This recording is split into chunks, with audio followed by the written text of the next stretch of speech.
Hello everyone, welcome to Sonal's kitchen. આજે બનાવીશું વટાણાનો પુલાવ અને એની સાથે ટમેટા ગાજરનું સૂપ. તો ચાલો રેસીપી જોઈ લઈએ. અહીંયા મેં 500 ગ્રામ દેશી ટમેટાં લીધા છે.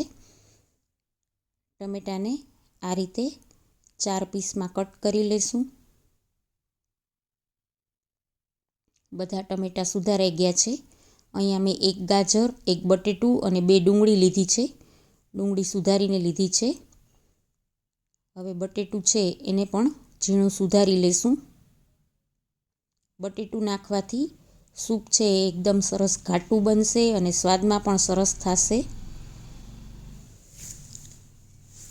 ગાજરને પણ આ રીતે ઝીણું સુધારી લેશું. ગાજર નાખવાથી સૂપનો સ્વાદ સરસ આવશે અને ઘાટું પણ થશે. બધું સુધારાઈ ગયું છે. હવે એમાં 1 ગ્લાસ પાણી નાખી દઈશું. કુકરનું ઢાંકણ બંધ કરી અને મીડિયમ ફ્લેમ ઉપર 3 વિસલ કરી લેશું.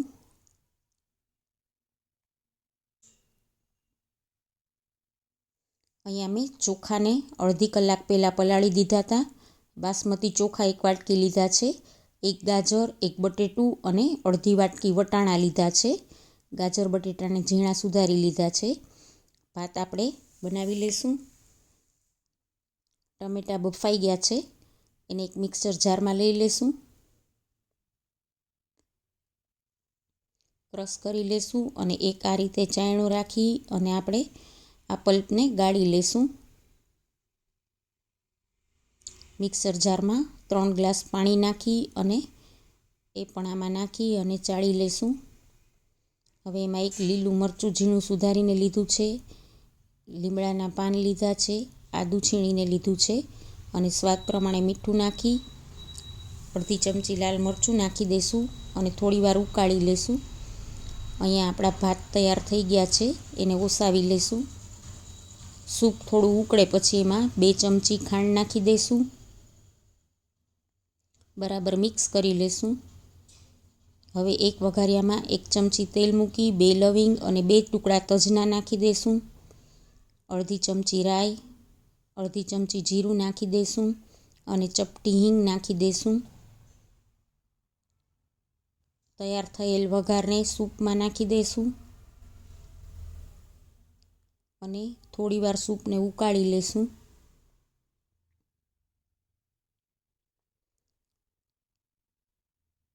છેલ્લે કોથમીર નાખી અને ગેસ બંધ કરી દઈશું.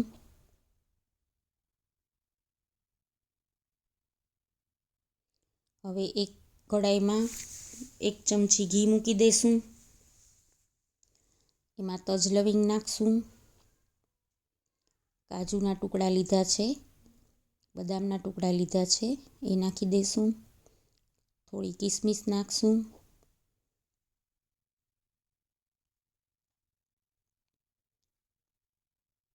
અડધી ચમચી જીરું નાખી દઈશું. મીઠા લીમડાના પાન નાખી દઈશું 10 થી 12. બધું બરાબર મિક્સ કરી લઈશું.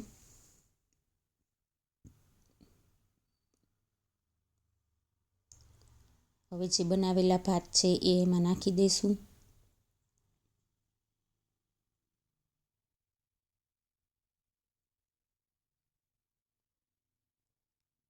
સ્વાદ પ્રમાણે મીઠું નાખી દઈશું. હળવા હાથે બધું મિક્સ કરી લેશું. થોડી કોથમીર નાખી દઈશું.